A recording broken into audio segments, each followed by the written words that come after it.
చిట్టి ఫ్యామిలీలోకి సబ్‌స్క్రైబర్లందరికీ ముందుగా తెలుగువారి నూతన సంవత్సర శుభాకాంక్షలు చెప్పుకుంటూ, ఇవాంటి తెలుగువారి స్వచ్ఛమైన, నిజమైన, శాస్త్రీయమైన ఉగాది పచ్చడి చేసే విధానం తెలుసుకుందామండి. చాలామంది విడివిడిగా ఎలా పడితే అలా చేస్తున్నారు కానీ, స్వచ్ఛమైన, శాస్త్రీయమైన ఉగాది పచ్చడి ఎలా తయారు చేయాలి అనేది మీకు వివరంగా చెప్తాను. ముందుగా మనకు కావాల్సింది గింజలు లేనట్టి చింతపండు 30-35 గ్రాములు చింతపండు తీసుకొని ఒక గ్లాస్‌లో వేసుకొని, గోరువెచ్చగా ఉండే వాటర్ తీసుకొని నానబెట్టుకోండి 10-15 నిమిషాలు. దీని తర్వాత మనకు కావాల్సింది చేదు. దానంటే వేప పూత అంటాం కదా! కానీ దీంట్లోనే చాలామంది ఆ వేప మొత్తం వేసేస్తారండి. మనకు కావాల్సింది వేప పువ్వు అండి. ఇది విడిగా చూడండి. ఒక పువ్వు అంటే రాకు ఆకులుంటాయి చూసారా? ఆహ్, ఈ పువ్వనమాట. ఇలాగా ఒక పువ్వే తీసుకోవాలి. కాయలే తీసుకోకూడదండి. ఆ పువ్వులు ఒక టేబుల్ స్పూన్ లేదా హాఫ్ టేబుల్ స్పూన్ ఉండేట్టు చూసుకొని, మొత్తం తీసుకొని విడిగా పెట్టుకోండి. ఈ కాయలు కాకుండా కాయలున్నాయి కదా! అలా కాకుండా ఈ పూత ఒక్కటే అంటే పువ్వు.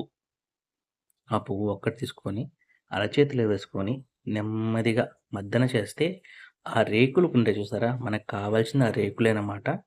మన కాయలన్నీ విడివిడిగా వచ్చేస్తాయి. చిన్నగా మద్దన చేయండి. ఇట్లా ఆకులన్నీ విడివిడిగా రాగాల్నే నేను తీసినట్టు ఇట్లా ఈ పువ్వు సెపరేట్ అయిపోయింది. ఇట్లా ఆకులు ఉన్నాయి కదా పువ్వులు, ఆ గింజలు మొత్తం తీసేసేసేయండి పక్కన.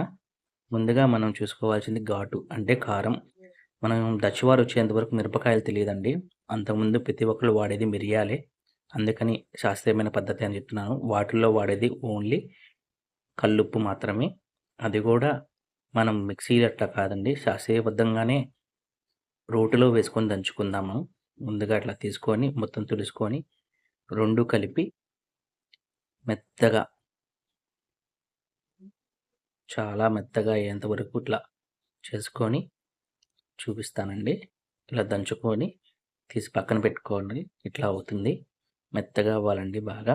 మిరియాలు, ఉప్పు 2 కలిపి ఇలా కలర్ వస్తుందనమాట.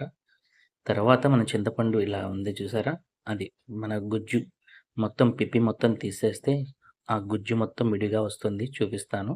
పిప్పి మొత్తం తీసేసి ఇలా వస్తుందనమాట. తర్వాత మనం చిన్న మామిడికాయ సైజులో ఉన్న మామిడికాయ అండి. చిన్న మామిడికాయ చిన్న చిన్న ముక్కలు ఇలా కట్ చేసుకోవాలి. దాని తర్వాత 200 మిల్లీగ్రాముల చింతపండు పులుసు ఇలా పోసుకొని, దాంట్లో ముందుగా వేపపూత వేసుకోవాలండి. నలిపి వేసుకుంటే ఇంకా మంచిది. చేదు అనేది మనకి నోటికి ఈజీగా తెలుస్తుంది కాబట్టి ఇలా చేస్తున్నాను. దాని తర్వాత ఘాటు కోసం మనం మిరియాలు, ఉప్పు 2 కలిపి పెట్టుకున్నాం కదా! అది వెయ్యాలి. ఘాటు, పులుపు 2 వచ్చేస్తాయి. ఉప్పు వచ్చేస్తుందండి దీంట్లో. దాని తర్వాత బెల్లం తురుముకొని పెట్టుకున్న ఒక 50 గ్రాముల బెల్లం. దాని తర్వాత మనం చిన్నగా ముక్కలు చేసి పెట్టుకున్న మామిడికాయ ఉంటుంది కదండీ! ఆ ముక్కలు మొత్తం ఒక 5-10 నిమిషాలు కలుపుకుంటే, ఆ బెల్లం అనేది కరిగినిస్తే చాలా బాగుంటుందండి. ఇదే అండి నిజమైన శాస్త్రీయమైన ఉగాది పచ్చడి. దీంట్లో ఇంకా ఏమీ కలపకూడదు.